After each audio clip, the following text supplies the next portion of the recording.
planning on fabricating the storage boxes I'd need for Under the Schoolie, and the results were guaranteed to be much less attractive than functional when I saw online that the automotive supply chain Princess Auto was having a flash sale, get them while you can, on these storage boxes. I had to shop at 2 different store branches, but I managed to get 4 of them.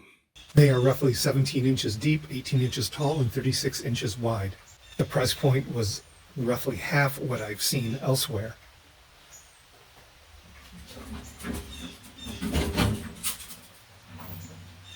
It's great that these boxes come with dual locks.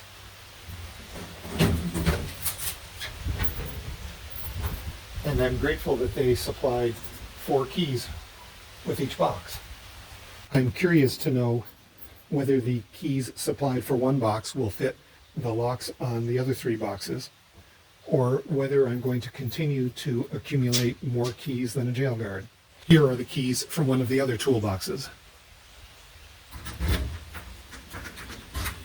Nope, not interchangeable. Though perhaps that makes the setup more secure. Here are the metal parts I plan to use to fasten the toolboxes to the underside of the bus. Here in Ontario, where we salt the roads in winter, underneath a vehicle is a particularly harsh environment, even for metal like this, which is galvanized. So I have primed this material and will be painting it shortly. At this point, I'm not going to paint any components that are threaded because I don't want the paint to bugger up the threads. I'll paint these items later.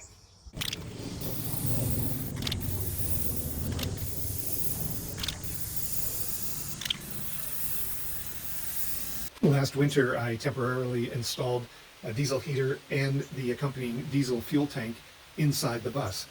And refueling it led me to quickly conclude that I didn't want to be pouring diesel fuel inside a passenger compartment. Rather, the diesel fuel tanks for the diesel heaters would have to be stored under the bus. As it happens, this 10-liter tank is the same size as the one that comes with the heater, but it's much more squat and wide. And it will fit in this toolbox. I'll also be installing both a propane range and a propane on-demand water heater. For safety and convenience, I don't want the propane tank to be inside the passenger compartment either. I ended up getting 3 of these 11-pound propane tanks. It's a squeaker, but they also fit in these toolboxes. At 12 3/4 inches tall, these 11-pound propane tanks on the right are a full 5 inches shorter than a standard 20-pound tank. There are certainly downsides to using such a small tank. An obvious point is that they'll need to be refilled more frequently. But in addition, I won't be able to use any of the many tank exchange programs available in gas stations and stores around North America. Alas, some items I was looking forward to storing under the bus won't quite fit, like this portable propane barbecue and this compact compressor. That's just one of the trade-offs you have to put up with when you buy something prefab. Unsurprisingly, at the modest price I paid for these boxes, the aluminum is not super heavy gauge. I'm going to have some heavy items in these boxes, so I thought it would be prudent to lay down perhaps a half-inch sheet of plywood at the bottom of each one to better distribute the weight of the load. Here's a piece of cardboard, roughly of the dimensions of the floor, minus say a 1/4 inch.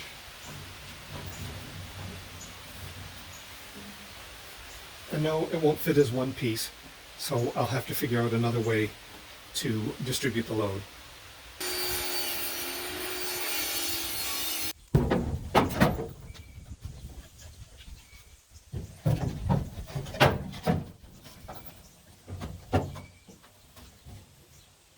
That'll do.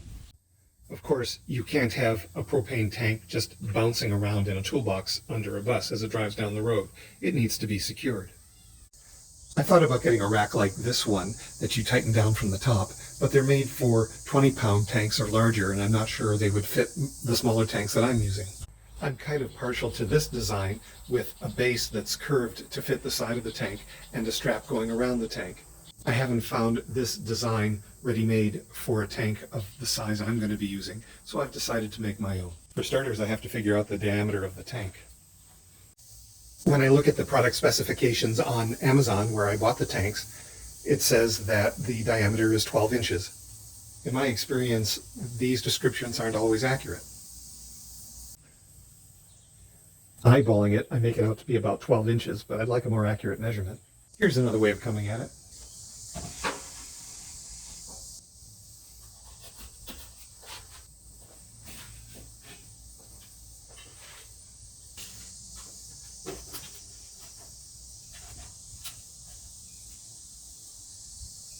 From this, I make it to be just over 12 1/4 inches.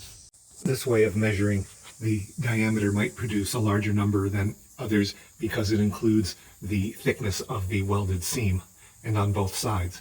But the bracket I'm making is going to sit above the seam, so I should not take that into account.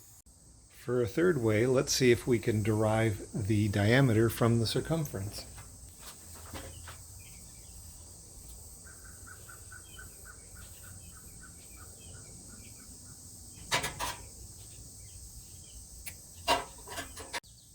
The circumference appears to be 37.5 inches. Now we just take the circumference and put it into the formula. The circumference of a circle C equals pi times the circle's diameter. Solving for diameter d, we see that it is the circumference divided by pi. So in this case, the diameter is 3.75 divided by 3.14, or 11.94 inches. Of course, it's hilarious to think I could do any construction project to an accuracy of 2 decimal places. I'm just going to take that figure, round it to 12 inches, and make a cardboard template, do a cutout, and see how closely it fits the tank. I don't have a compass big enough, so I'll use this paint stir stick with 2 holes drilled 6 inches apart.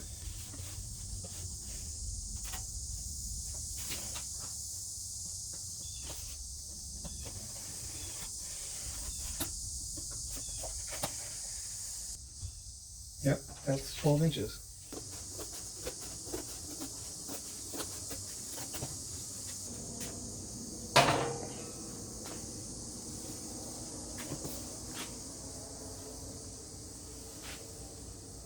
Close enough for jazz.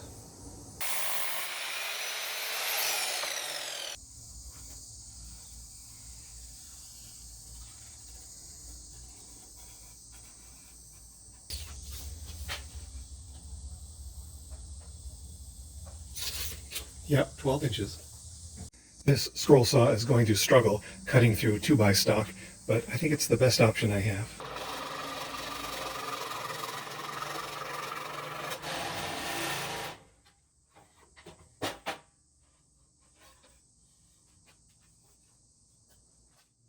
Done. Not a terribly smooth cut, but I can improve on that.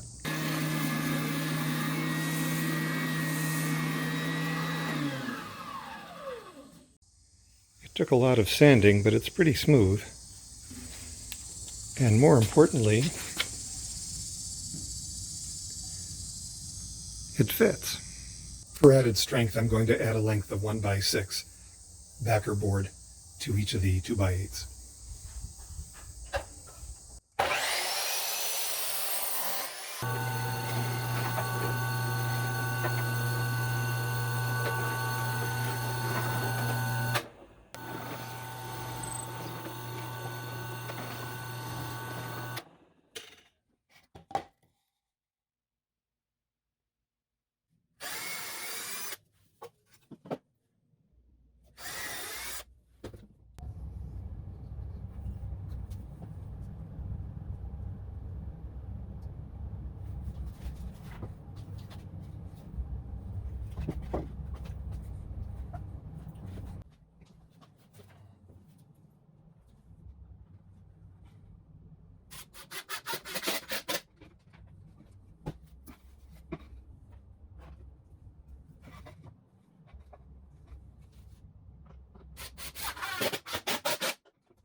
The screws are mostly to hold the 2 pieces of wood in place until the glue sets. Then it'll be quite strong. With the design I came up with, each of the 4 boxes is going to be mounted under the bus and attached in part along this face. The boxes are made of aluminum, which isn't that strong of metal, so at the attachment points I'm going to add some reinforcement using this angle iron.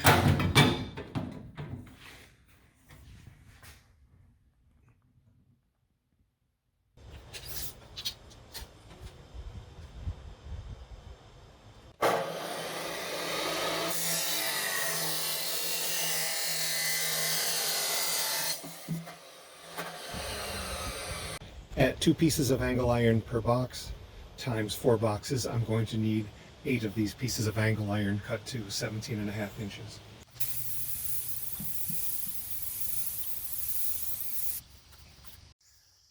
This is a dry fit of what the clamping will look like.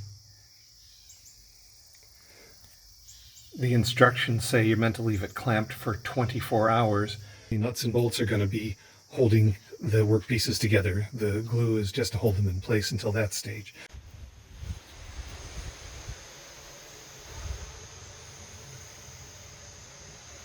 That seems to have done the trick.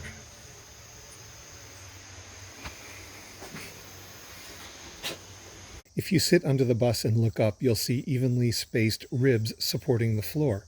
The plan is to, in part, suspend the toolboxes by taking some 2-inch angle iron, 9-inch lengths of it, and resting it on the ribs, and then drilling a hole underneath so this 1/2-inch threaded rod can push through with nuts at the top holding it in place.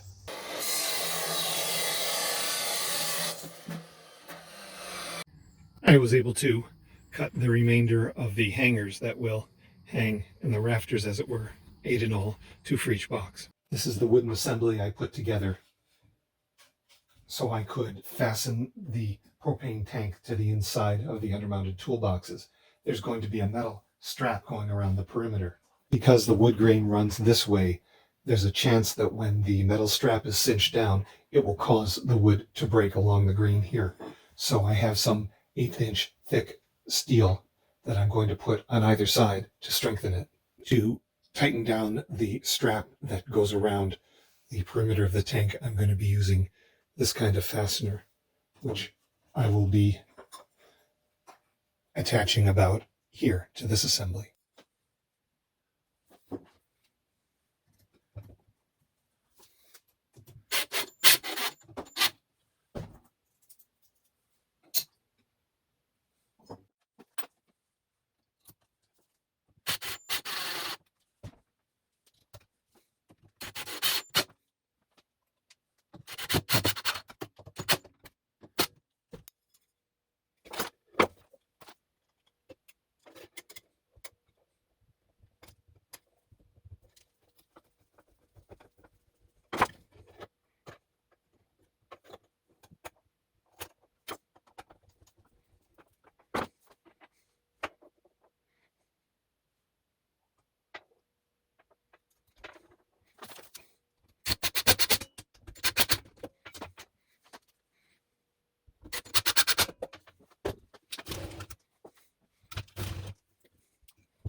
So that's how it's supposed to work. The tension is adjustable, and you can use a little carabiner to keep the latch closed. Well, the day has arrived. It's time to start installing the first of 4 undermounted toolboxes. I've been kind of dreading this day because I need to make some irrevocable choices and start cutting out chunks of the side of the bus. Underneath the bus are these vertical supports, evenly spaced, and I'm committed to cutting only 1 for each toolbox. Looking up to the ceiling, if you will, is this right angle steel that I'm hanging from the rafters, and 1/2-inch threaded rod is going to descend from that, and it would be nice to line things up so that the threaded rod doesn't want to go here, but rather here. To have maximum ground clearance, I'd like the top of the box to hug the ceiling here as much as possible. But I see that this lip is going to cost me, say, another 1/2 inch, so the box can clear it. From that lip to the bottom of the skirt is 11 inches. It's time to start cutting, and This isn't nerve-wracking at all. I don't have access to shore power at this location, so my Harbor Freight generator has been invaluable.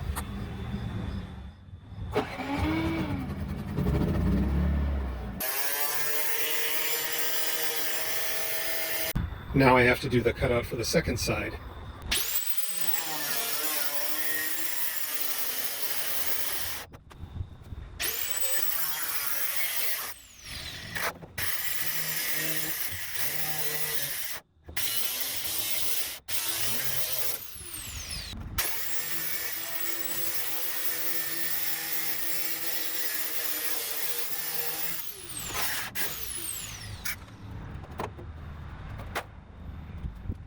Now I just have to figure out the best way to cut that off. As they say, don't force it, use a bigger hammer.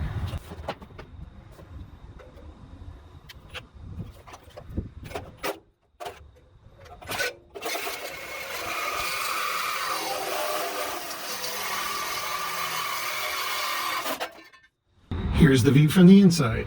Now I got to figure out how to lift the box in place to do a trial fit. This strap hung from the rafters is what I've come up with, but this is just going to suck as a one-person job. Well, it's more or less held in place with the green strap.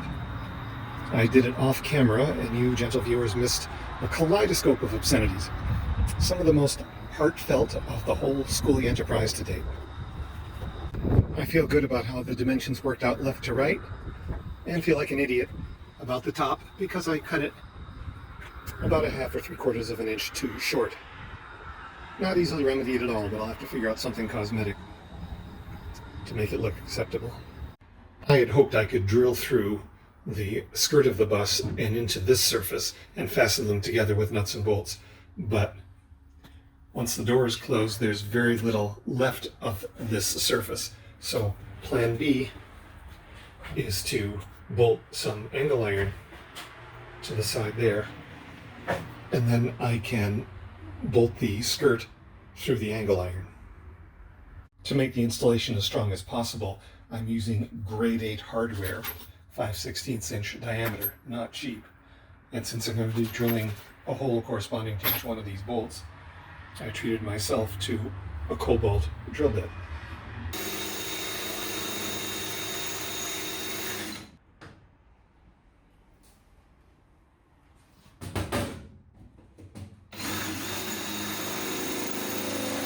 You'll recall that I have a corresponding piece of angle iron glued to the inside here.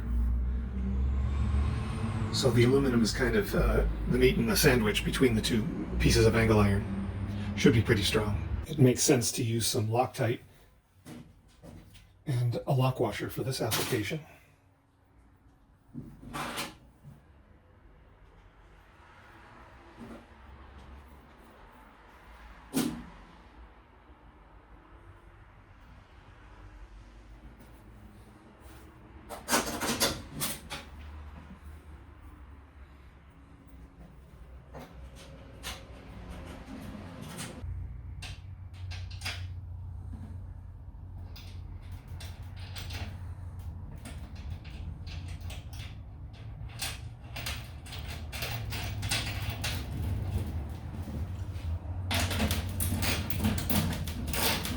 The skirt is actually bent in on an angle at the bottom, which probably gives it extra strength, but I'm going to need a flat surface here, so I cut here and straighten it out on the left and on the right.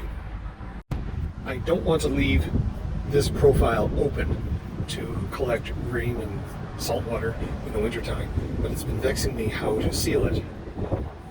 I've decided to use this plumbing adhesive because I think Bondo has to be applied in such thin layers, but the issue arises of what is going to be back there to backstop it.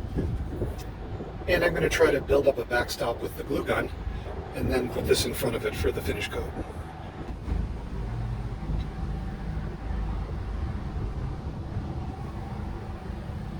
Well, it took some patience applying several layers and allowing each one to cool, but the glue gun gunk is set.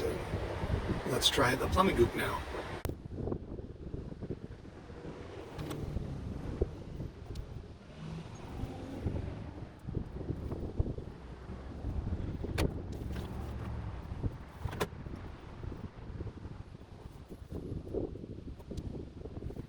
Well, here's the half-assed way I've come up with to start to approximate where it'll be in its final location.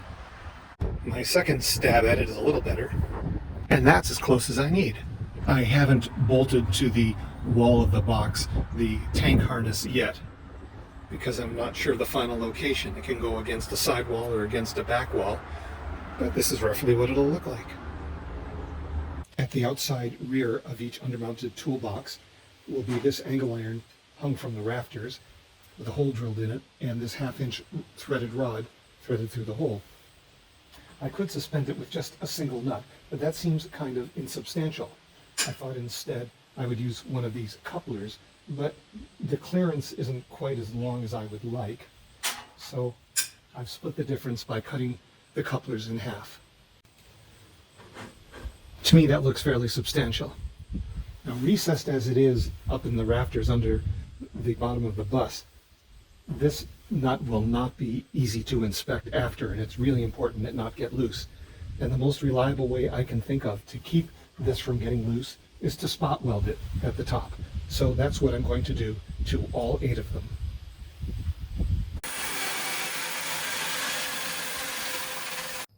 Here I'm going to be cutting this threaded rod right where I've marked it in black.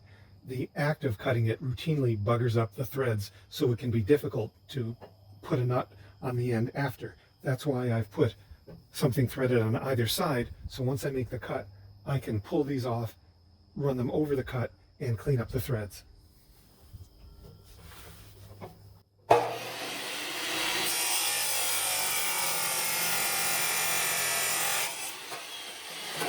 As you can see where it's been cut, that's pretty messed up.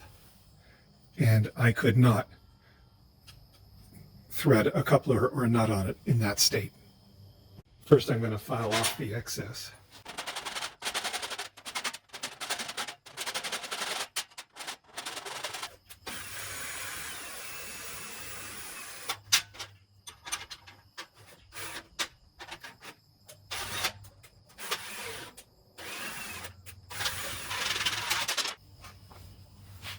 Is it cleaned up enough?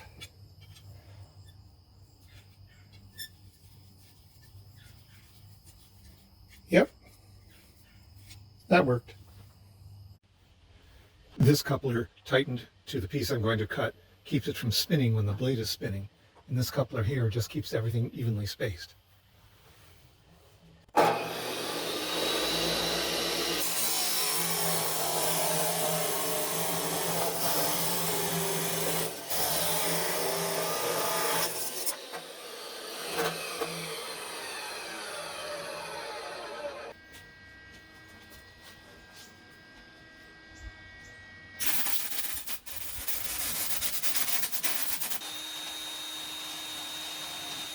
That's 6 of them welded.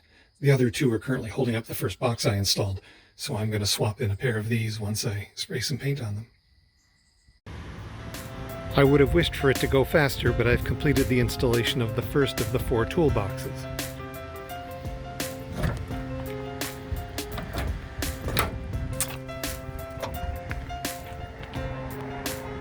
I think it'll do what it's supposed to just fine, and I'm quite confident it's going to stay put.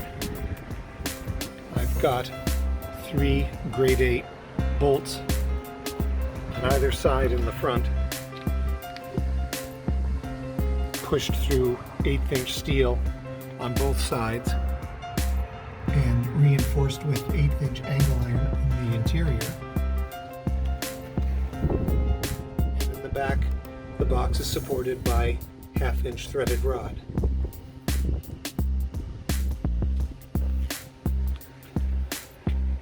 So I think we're good.